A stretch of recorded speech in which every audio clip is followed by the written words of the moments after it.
Hello बच्चों, let us see the question. Question says a 0.01 molar solution of maleic acid that is a monoprotic organic acid is 14% ionized. What is the Ka for maleic acid? तो maleic acid का solution दिया गया जो कि एक monoprotic organic acid है. इसका degree of ionization हमें दिया गया है और पूछा गया इसकी K की वैल्यू क्या होगी.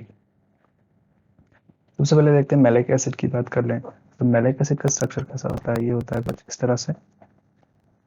यहाँ पे क्या होता है? ये CH double bond CH single bond C double OH single bond C double OH. ये मैलिक एसिड होता है और क्वेश्चन में कहा गया एक मोनोप्रोटिक ऑर्गेनिक एसिड है. तो ये जब डिसोसिएट होगा तो यहाँ से क्या मिलेगा हमको? एक प्रोटॉन देखने को मिलता है सिर्फ. ठीक है, तो एक ही प्रोटॉन डिसोसिएट करता है तो मोनोप्रोटिक हो गया. वो क्वेश्चन में कहा गया है कि ये 14% आयनाइज होता है, यानी कि जो अल्फा की वैल्यू में दी गई है, अल्फा जो हमें दिया गया है दैट इज कितना है? ये 14% है. इसको हम 14/100 या फिर 0.14 भी लिख सकते हैं. अब यहाँ पे क्या है कि ये डिसोसिएट अगर ऐसा हो रहा है तो अगर हम टाइम t = 0 पे देखें तो हम मान लेते हैं कि जो इनिशियल कंसंट्रेशन है मैलिक एसिड की वो C है. यहाँ पे आयंस की कंसंट्रेशन मिल रहेगी but at equilibrium that is t = t equilibrium. हम मान लेते हैं कि जो मैलिक एसिड है वो क्या हो रहा है? C अल्फा डिसोसिएट हो रहा है, इसकी कंसंट्रेशन डिक्रीज हो रही है. तो रिमेनिंग कंसंट्रेशन कितनी हो जाएगी इसकी? C - C alpha. और जो मैलिक आयन होगा हमारा कैटायन एनायन होगा वो कितना हो जाएगा? हो जाएगा C अल्फा बनेगा. प्रोटॉन भी कितना, कंसंट्रेशन भी कितनी हो जाएगी? C अल्फा हो जाएगी. अब यहाँ पे हम क्या करें? देयरफॉर अगर हम Ka के लिए एक्सप्रेशन लिखें that is acid dissociation constant के लिए, तो ये क्या हो जाएगा हमारा? ये हमारा हो जाएगा mallet ion that is concentration of CH. इसको मैं ऐसे लिख सकते हैं कि CH C double OH single bond CH C double O negative, यहाँ पे डबल बॉन्ड रहेगा. दिस की कंसंट्रेशन, इसकी कंसंट्रेशन आएगी into concentration of H plus ion divide by concentration of malic ion, sorry malic acid that is, यहाँ पे मैं ऐसे लिख देता हूँ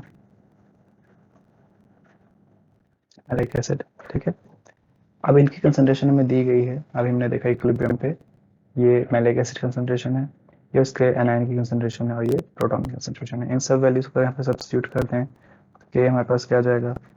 C alpha multiplied by C alpha upon C minus C alpha.